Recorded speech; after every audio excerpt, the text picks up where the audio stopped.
Okay, good morning, everybody, and Azak Baruch. Thank you for joining us on this beautiful Wednesday. Wow, we're up to Wednesday already. On this Wednesday morning, as we are studying together Perashat Vayetze. So here we go, and I want to share with you today a very interesting idea on a pasuk, and then we're going to go into a little bit. You'll see where we're going. So open up Perashat Vayetze. So Yaakov Avinu is leaving Israel. He's going to Haran for two reasons. Number one, he's running away from his brother. Number two, he's going to get married. And then he falls asleep on the spot of the Beit HaMikdash, and he has a dream, the vision of the ladder, where he sees the angels going up and down, and God's on the top of the ladder, and God says to him that you, Yaakov, will be blessed with the blessings of Abraham. So you see over here that God is actually kind of stamping his approval on the fact that Yaakov is the one continuing the legacy of Abraham and Yitzchak. So anyone that wants to suggest that last week Yaakov was a thief and he stole the blessings from Esav, etc., I mean, it's right here, okay? The same Torah that told you that he stole the blessings that you're going by is telling you in the very next page that God is agreeing with Yaakov, okay? So here is the stamp of approval, and God says you're going to have Israel, you're going to have children, your children will be like the dust, they're going to spread far and wide, and I will be with you, and I will bless you, and I will return you to this land, and I will not leave you until I do what I've committed to you. So Yaakov wakes up, and he says, oh my gosh, this must be a holy place, this must be a place of Kedusha. And my brother told me a great joke, okay? It's always good to start the morning with a joke, especially in class. My brother told me a great one. How did Yaakov know that was going to be the Beit HaMikdash? So our rabbis tell us that when he went to sleep that night, he put the rocks around his head. And the Midrash says that the rocks started fighting. I want to be the one that he lies on. I want to be the one that he lies on. So Hashem made a miracle and they all became one rock. But when Yaakov woke up, he realized that there was fighting. He said, if there's fighting, then there must be a shul over here going to be built one day. Okay. Anyways, this is Jewish humor. We're moving forward in the Perashah, everybody. And Yaakov, and here's the pasuk that we're going to focus on today. Okay, here's the pasuk we're going to focus on today. He takes this even and he makes it a matzeva. He takes the even and he makes it a matzeva. What's a matzeva? What's a matzeva? A pillar. He sets it up as a pillar, and he pours oil on it, and he names the place. What does he name it? Please follow us. Chapter 28, pasuk 19. Vayikra et shem hamakom hahu Bet El. Very nice. He names the place Bet El. However, Ulam, you should know, FYI, Luz Shema'ir Larishona. You should know something. You need to know that the name originally of this city was not Bet-El. Before it was Bet-El, what was it called? Luz. Okay, everybody write that down. Lamed Vav Zayin. Okay, not sure how you spell that in Hebrew. Maybe Lamed L-U-Z.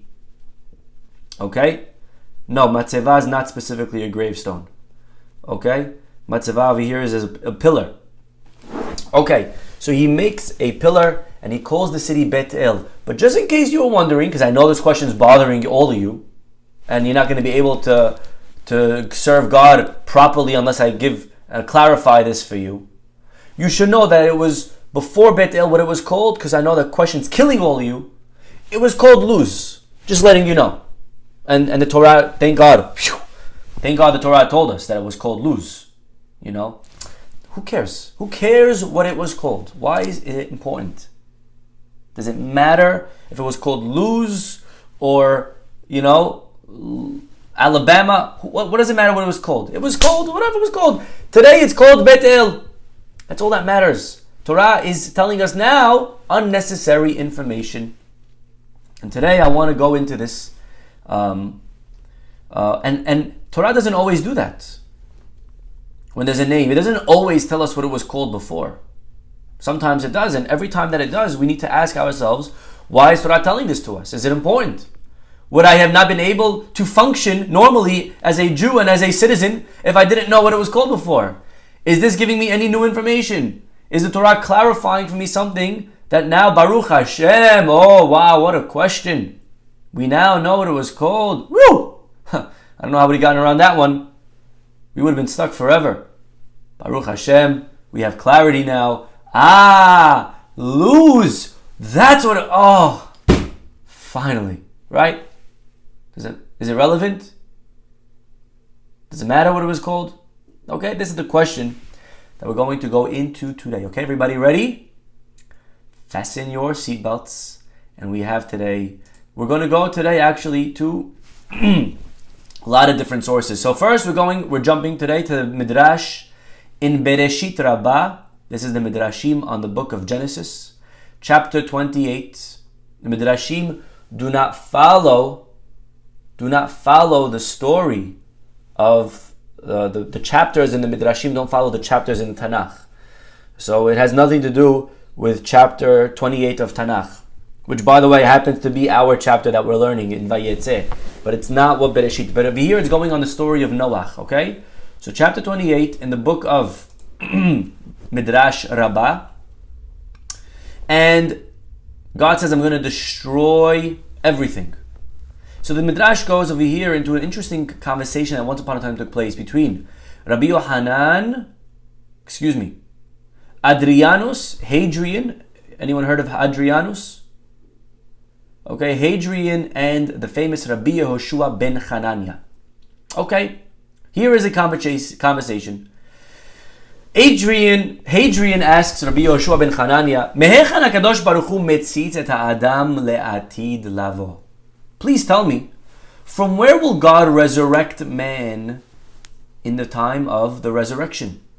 We believe as Jews in something called Techiyat HaMetim. It's one of the tenets of our faith. We believe in, we say it every day in the Amidah. Okay? We have in the Amidah the second blessing, Ata Gibor Le'olam Amonai Mehaye Metim Ata. So we believe in Techiyat HaMetim. The Rambam, okay, all the Maimonides fans, in his 13 tenets, 13 principles of faith, number 13, Veshehametim Atidim Lehehayot. The Rambam lists as one of the 13 that there's going to be a Techiyat HaMetim. Okay, we believe in Techiyat HaMetim and a resurrection of the dead that's going to take place in the future. Okay, and he's asking over here, the rabbi, where will God be, which bone exactly in the body is God going to resurrect man from? Amar lo miluz shel shidra. He tells him it's going to be a part of the body from the spine, and you can actually maybe feel it. Everybody, I don't know if you can feel the bone right here on the back of your head. Okay, there's a tiny bone. I believe this is it. And it's actually where the men put the back of the tefillin on, right there on that bone. From that bone, man is going to be resurrected. Okay? Amar lo minayin ata yodea. He said, can you prove such a thing? Amar le, aiti ten leyadi. So the rabbi said back, yes, bring me it and I'll prove it to you. He brought him a luz. I don't know where he got one from. I don't know if he killed somebody to get it. I don't know what he did, but he got him a luz. And now the rabbi has to prove that this is where we're going to be resurrected from. So take a look. Tahano barehayim. He starts grinding it in a mill. Velo netchan, and it didn't grind.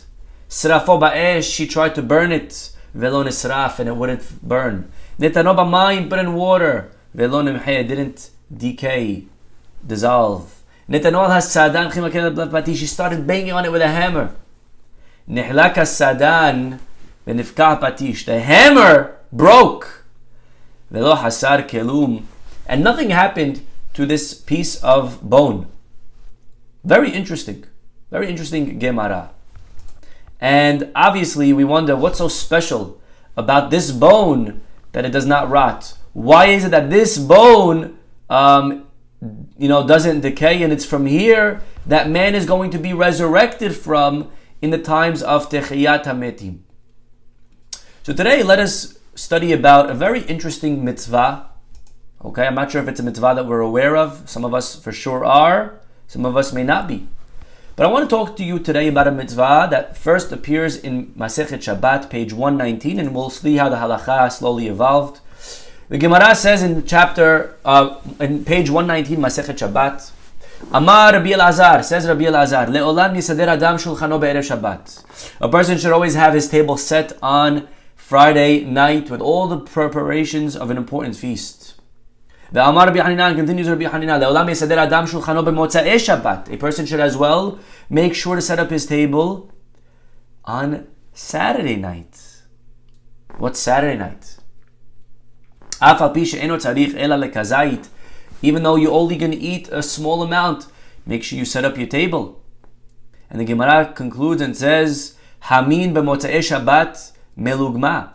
Having hot water on Saturday night is actually a remedy. Okay? So there's a big segula over here. People that are not feeling well, or whatever, however you want to understand this segula. Gemara tells us that having hot water on Saturday night could heal. Having hot bread can heal. And the Gemara concludes with a story of Rabbi Abahu. Rabbi Abahu, just to show you how seriously he took this mitzvah of Saturday, of eating a meal on Saturday night. He would always prepare on Saturday night a third born calf, which is always the tastiest, as you all know. And he would have a whole calf slaughtered and prepared just so he could eat from it its liver, its kidney. Okay, he was a big kidney fan. And this is what he would do every Saturday night for this mitzvah of the meal of Saturday night. Ki gadal Abimi bere, when his son Abimi got older, Amar le, his son said to his father, Lama lach le'afsudeh kulehai. What a waste of an animal. The whole animal just for one kidney. We know what we can do, Dad. I have a good idea. Let us just save a piece of kidney from the Shabbat day meal in order to eat the kidney on Saturday night. Just we'll have leftovers. Well, Nishbo Kulyata, they did this. Shavku ve'ata Ariel achle, and a lion came and ate the leftovers. And the Gemara concludes that we learn from here not to be miserly, not to be cheap when it comes to honoring the Shabbat, and especially when it comes to as well honoring the Motza'ei Shabbat meal. The Shulchan Aruch codifies this in maybe one of the shortest halachot ever. It's going to be the shortest chapter, chapter 300. Siman Shin, chapter 300, in the laws of Shabbat, writes the Shulchan Aruch, Le'olam yesader adam shulchanav b'motzei Shabbat. A person should forever have his table set on Saturday night and eat a beautiful meal. Do we all do that? Do we eat a meal Saturday nights? We should do that from now on. Make sure we have a seudah kedei lelavot et Shabbat, in order to escort the Shabbat. Afilu eno tzarich ela lekazait.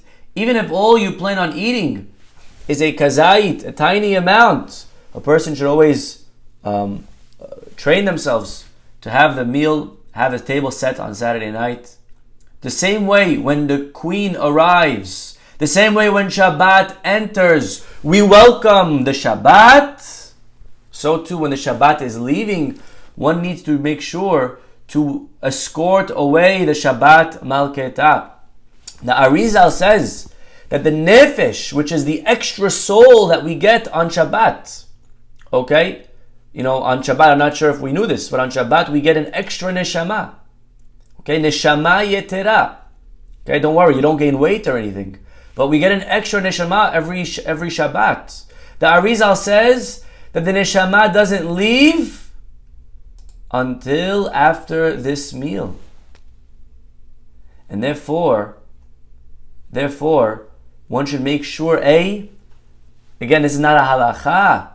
I can't use the word asur, but definitely recommended not to do any work unrelated to preparing for the meal. That until we have the meal. Okay? Again, I'm not going to tell you that you're not allowed. For sure you're allowed, but better one who wants to be better. Ariel says, try to limit whatever you do after Shabbat's over to only preparing for the meal and whatever is required for that meal. Whether that includes driving to a restaurant or putting on the food, the house, the stove, whatever you need, it's all fine. But again, better to try to minimize until we finish the meal. For the same reason, it's better not to change out of the Shabbat clothes until after one has this meal. Again, that could always be difficult, especially if it's a long day and maybe we need a shower. But this is the importance of the Seudat, and it's called Seudat Melaveh Malkah, but it also has another name. It's called Seudat David HaMelech. And the halakha goes so far to even say that if an ani comes to our house, if a pauper comes to our house, we are obligated to sustain and provide for them food for what they need to live. The halakha says 2 meals a day. But the halakha also agrees and recognizes that a Saturday night meal is not just an extra nice thing. If an ani comes to you for Saturday night and says, "Can I please have food?" we are not allowed to tell them, "Oh, you already ate 2 meals today. You already had lunch and seudah shalishit." The ani could say back, "I have a mitzvah of Melaveh Malkah," and we are obligated to sustain them even for this extra meal. That is the important. Just like we have to give ani money for Nerot Chanukah, and just like we have to give an ani money for Seudat Purim, right? We call that matanot la'evyonim. We have to provide the aniyim as well with bread and enough money for this seudah. The Zohar will take this even further. And the Zohar says that if one doesn't fulfill the Melaveh Malkah, the escorting of the queen meal, the Saturday night meal, then they don't even get rewarded for the seudah shelishit. That's how far the Zohar wants to go. That if you're not going to have the 4th, we're not going to give you credit even for the 3rd. Okay? Different reasons are given why that is. But the point is that this is the seudah of Melaveh Malkah. The latest time to eat it is chatzot. Ideally, one should make sure to have it before midnight, and not the secular midnight. I'm going after the halachic midnight. But and it goes all the way till midnight, and we know that the Kiddushah of Shabbat stays and lingers until midnight. So as an example, maybe some of you have a custom on Saturday night to say, not Saturday night, excuse me, every night, to say Shema al Hamitah. Do you do that? Okay? It's important to say Shema al Hamitah. Now, simply, you just say the 3 paragraphs of Shema. However, there are many books that have additional beautiful verses that we should say along with the Shema before and after. So just as an example, we say a prayer that Hashem, I am forgiving everyone that hurt my feelings. Please forgive me if I've sinned. We say Anna, like you do, Ashamnu, Bagadnu, God forbid, God forbid, God forbid. If somebody passes away in their sleep, at least they went to sleep doing the vidui. We know when someone's on their deathbed, a rabbi goes, they do vidui with them, so that this way they go to the next world, taking everything off the table, completely clean from sin. So a person before their sleep, we're not in control when we're asleep. We're never in control. But in our sleep, we don't know. A person wants to make sure that they go to sleep clean. We do vidui, we say ana bekoach, and therefore, the halakha says that on Motzei Shabbat, Saturday night, if you're going to sleep before midnight, which I don't know why anyone's going to sleep before midnight on a Saturday night, right? Well, who's doing that, right? Okay, anyways, the halakha says that you should make sure on Saturday night not to do vidui, because you still have from the holiness of Shabbat. Friday night and Saturday before midnight, we don't do ana. Question was asked over here on the side. What's the minimum amount of food? Minimum amount of food, ideally, hamotzi, 1 kazait, which is like, let's say, half a pita. Okay? A slice of pizza, you're definitely good. And you did the mitzvah of Melaveh Malkah. If one is stuffed and they can't, so the same as seudah shelishit. One should have fruits, mezonot, whatever they can, in order to try to escort the Shabbat away with a beautiful, lavish meal. And now I want to read to you. I was looking for the Ben Ish Chai. What does the Ben Ish Chai have to say about this meal called the Melaveh Malkah? My friends, let me read to you what the Ben Ish Chai says. And when I was looking for the halachot, the Ben Ish Chai's book is divided by perasha. So he puts all the halachot into the parashiyot of the year. Take a guess which perasha is the laws of the Saturday night Seudah, Melaveh Malkah. I couldn't believe it. He speaks about the laws in Perashat Vayetze. Our perasha. Yishtabach Shemo. Couldn't believe it. Okay, so that's fantastic stuff. Love when I see how, what we're learning also connects to the Perashat HaShavua. The Ben Ish Chai puts it in this week's perasha. Okay, I don't know if he knew that we were about to speak about it today, but this is where he puts it. And let me read to you what the Ben Ish Chai says. Le'olam yesader adam shulchano b'motzei Shabbat. The person should always try to have on Saturday night lechem mishneh, 2 breads. Now again, you're only eating 1 kazait, but you should try to have 2 breads. And some try to bring on the table something new, a sweet item or a food that they didn't have earlier. V'hi nikret al shem David HaMelech alav hashalom. And this meal, you should know, is called after David HaMelech. And therefore, we sing songs that have to do with David HaMelech. And we also sing songs that have to do with Eliyahu HaNavi. Right? If you notice on Motzei Shabbat, Eliyahu HaNavi gets like prime time. I don't know how Eliyahu HaNavi got that slot. Right? All the songs of Saturday night have to do with Eliyahu HaNavi. What does Eliyahu HaNavi have to do with Saturday night? So we want Mashiach to come. Okay, I want Mashiach to come now, Wednesday morning. Maybe we should sing Eliyahu HaNavi, Eliyahu HaTishbi. Right? We should sing now, Wednesday morning. I want Eliyahu HaNavi. Why Saturday night of all nights? Ma nishtana hala. Right? Why is Saturday night different than all other nights? And the answer is, what makes Saturday night special is because we know that Eliyahu HaNavi, believe it or not, cannot come on Shabbat. Our tradition tells us that he doesn't come on the Sabbath because Eliyahu HaNavi, who is still in body form, he's still alive, is bound by halacha. To come from the heavens down to planet Earth would be violating the halacha of Shabbat, that you cannot transgress and walk more than 2,000 amot. Okay? Heaven's a little bit further than 3,000 feet. And therefore, Eliyahu HaNavi cannot come on Shabbat. So now that Shabbat's over, we say, all right, Eliyahu, now that Shabbat's over, please, welcome. We want you to now come and herald the coming of the Mashiach. The Khatam Sofer, by the way, this is all in parentheses, asks a question. If he can't come on Shabbat, then why when there's a Brit Milah on Shabbat do we put a chair for Eliyahu?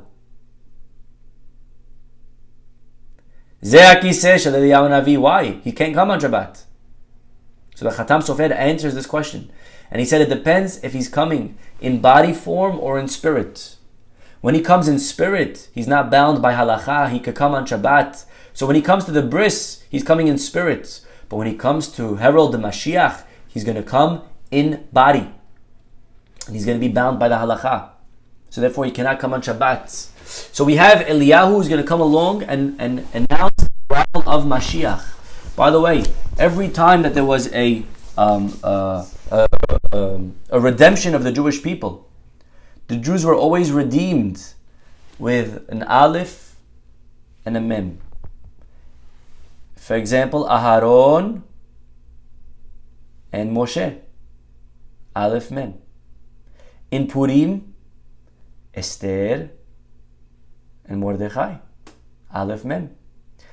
And in the future, it's going to be Ariel, Mizrahi. No, kidding. It's going to be Eliyahu and Mashiach. Okay? That's what's going to be in the future. So always, a lot more to be said on those numbers. But I want to read to you what the Ben Ish Chai says. Ben Ish Chai says that if you take and you have to appreciate Ben Ish Chai for this. But if you take the word Eliyahu and spell it out, anyone know what's the gematria of Eliyahu? Aleph is 1, Lamed is 30, Yod is 10, Hey is 5, and Vav is 6, is 52. Okay? 52. David HaMelech, and I'm looking at my nephew right here, David. What is David gematria? 14. So you have Nun Bet is 52. That's the gematria of Eliyahu. And you have Yud Dalid is the gematria of David.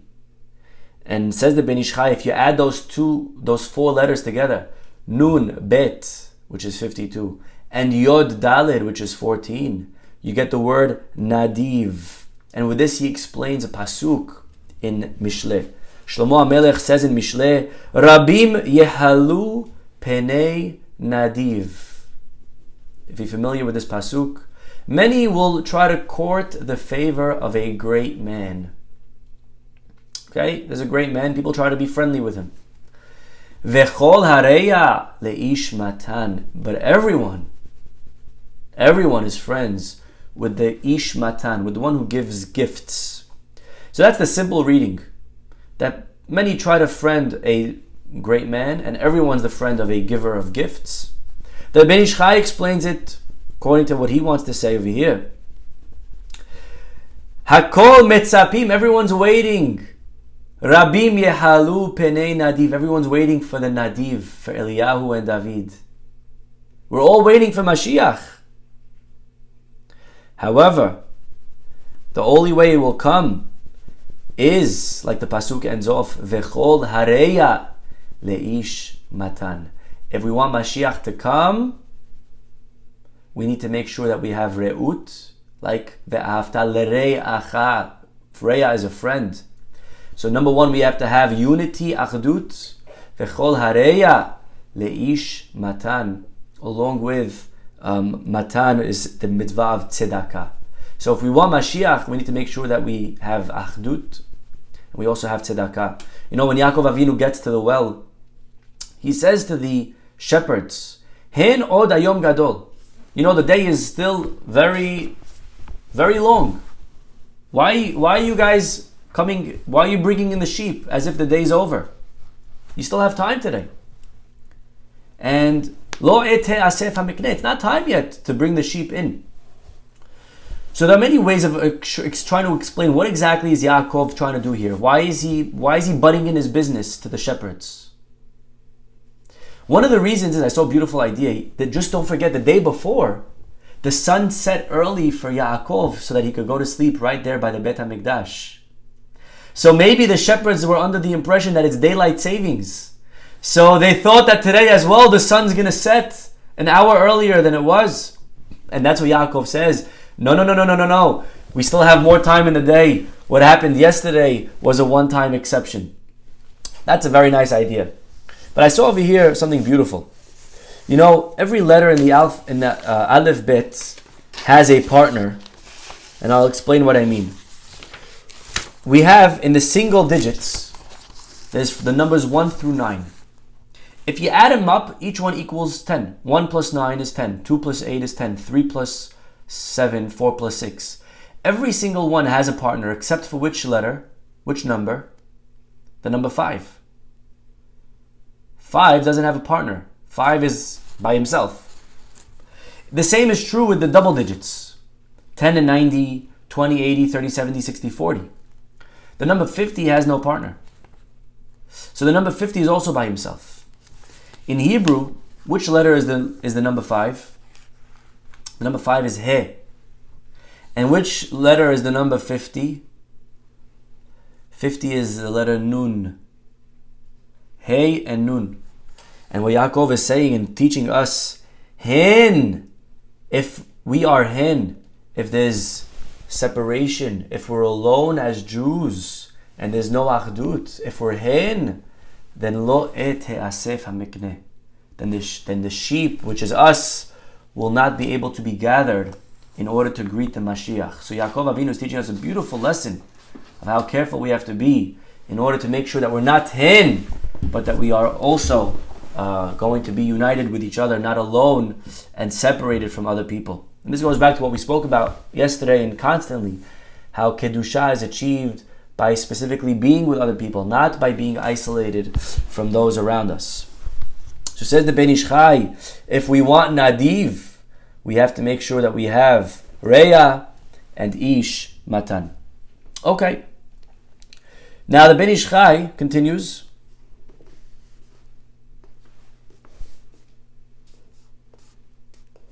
Katvu Mekubalim. He's quoting over here the Kabbalists, and please pay attention because this is the class right here. Vekatvu Mekubalim. Yesh etzem ba'adam. There is a bone in the man's body. She'eno nehene mishum achila. That doesn't get benefit from any food that we eat. Right now you had a breakfast. Your breakfast feeds and satiates all the bones of your body, all the limbs, except for one. Elarak, this one bone, will only get satiated from which meal? The Seudah Revi'it of Motzei Shabbat. You could eat 60 meals a week. You will not give nourishment to the bone. And what is this bone? Etzem Ze Nish'ar Kayam Bakeven. And this bone is the one that will remain forever in the grave. Ve'en Sholet Bo Rikabon. And no Rikabon. It will not decay. And this is the Niskoi, aka Vegam Nikra Luz. This is the Luz bone. The same bone that the rabbi brought to Hadrian. That the rabbi, what was his name? Rabbi Yoshua ben Hananiah. The bone of the Luz that he tried grinding. And he tried putting it in a fire. And nothing happened to it.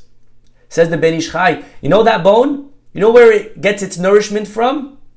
It gets its nourishment from the meal of Melaveh Malkah, of Seudah Revi'it, of the fourth meal on Saturday night. It will not get nourishment from any other meal. And says, unbelievable. Unbelievable. Says the Ben Ish Chai, by the way, it has a third name. It's called the Niskoi, it's called the Luz, but it's also called Betuel. And if you take the first letter of each one, and I don't want to go too deep into it, but that is the word Lavan.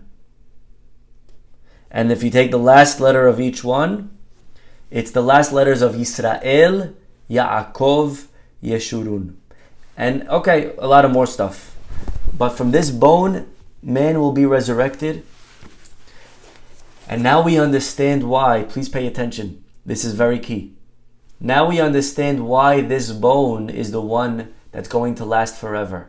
Why this bone cannot get destroyed. Because this is the only bone in the body that didn't benefit from the Etz Hada'at that Adam ate on Friday afternoon. All the meals of the week, from Sunday to Saturday, all the meals do not give nourishment to this bone. Every other limb is nourished. When Adam ate from Etz Hada'at, all the pieces of all the limbs ate a little bit from the Etz Hada'at, and therefore God says, when you eat, you will die. Every limb must die. Every limb must decay and be completely disintegrated. But the Luz only eats from the Saturday night meal. The Luz is the only one of the body that does not deserve to be decayed because it didn't get any hana'ah from the Seudah of Adam from the Etz Hada'at. This is the power of this bone, the Luz. By the way, just to end off with one more segula over here before we come back to our parasha, the Kaf HaHayim quotes the Noam Elimelech. And the Noam Elimelech says that there's a segula over here for women who are in pregnancy. In order to have an easy labor and delivery, the segula he quotes from the Noam Elimelech is to eat from the Seudat Melaveh Malkah. Okay, so very nice to share with people that you know may appreciate this. Okay, to eat from the Seudat Melaveh Malkah. Coming back to our parasha, Yaakov Avinu calls it Bet El. But says the pasuk, you know what it was called before? Ulam Luz Shem Ha'ir. And maybe the Torah is over here trying to remind us something very important and something very powerful. You know, in life, we're all trying to build our Bet Els. We're all trying to build our businesses, our name, our reputation, our career. We're all trying to build. And the reality is that life's going to try to hit us and test us 10 million ways, right? Like the song suggests. Life's going to be people out there that are going to try to grind us, that are going to try to burn us in fire, that are going to try to throw us in water, that are going to try to bang us with a hammer. When we're trying to build something good, there's going to be opposition. It says the Torah, every Bet El in life, whether it's a house for God or your marriage, whatever you're trying to build, you need to know something. This world is going to try to bring you down. You're going to have opposition. You're going to have enemies. And if you want to be successful in building that Bet El, you need to know that you need to have a luz. You need to be tough like the luz. You need to be strong. We need to be able to get up and to allow failure to happen and to not let failure to bring us down and to say, you know what? They made fun of me, but so what? I'm going to get up. I'm going to get up stronger. I'm going to fight better. I'm going to do greater. We got to be strong. We got to be tough. We can't let every small little thing in life get us off our game. You're an athlete. You miss a shot. You got to forget about that shot. You got to take that shot and put it in the past and move forward. You can't let that shot haunt you. Yeah? I'm talking to this tennis coach. He's telling me something very beautiful.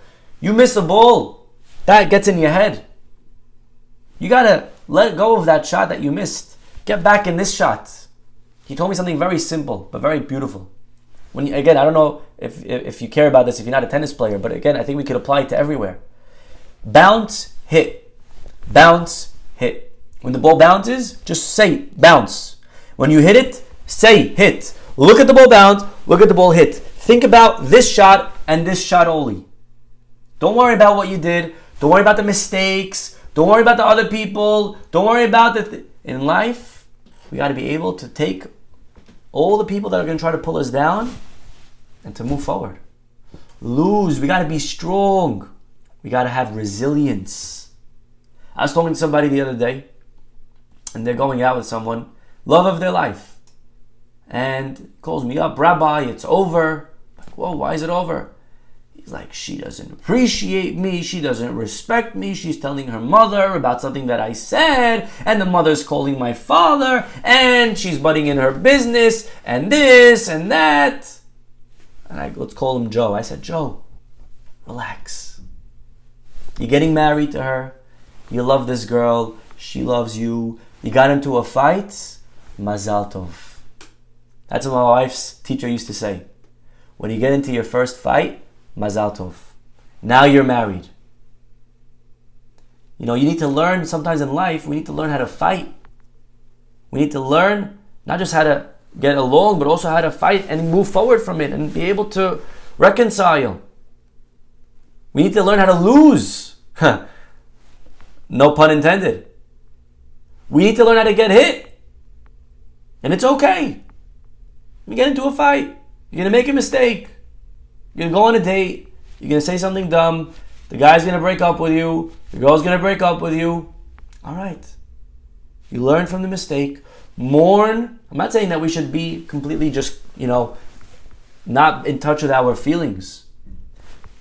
Experience what you're feeling. Internalize it. Cry if you have to. It's important to cry. It's very nice that we should be in touch with all of our things that we're feeling and then move forward. And then we got to move forward. We got to be, they're going to try to bring us down and we can't let it get to us because there's too many things in the world. The ones that succeed are the ones that are able to let the mistakes, not define them, not get to their head. And that's what the Torah is telling us, I think, in this pasuk. Maybe this is more Al derech haremez, this is more of maybe an illusion, and the Torah is telling us something very powerful. Yaakov called it Bet El, but don't forget, if you ever want to build a Bet El in life, which we all want to do, learn from that bone in the back of the head, learn from the bone of the spine, that people are going to try to burn you and rip you and roast you and tell you that you're not worthy, tell you that you're not good, and tell you that you can't be rich and that you can't make it and that you don't have it. And our job is to look at all those people in the face and to remember from the Luz that if we want it, we can do it. We just have to have enough resilience. We have to be able to stick it out. I mean, look at all the famous failures in history that they were told time and again by the world, you're not good enough. The ones that succeed are the ones that are able to block that all out. Because remember, my friends, the only limits that we have are the ones that we believe. We decide for ourselves who we are and what we can become. No one else in the world can dictate that. That is, I think, a very powerful and worthy lesson. We should be zochet to have the resilience and the strength and the fortitude of the Luz and be successful in building all of our personal Bet Els in our lives. We'll stop over here. Have a wonderful day. We'll see you all tomorrow. Bye-bye.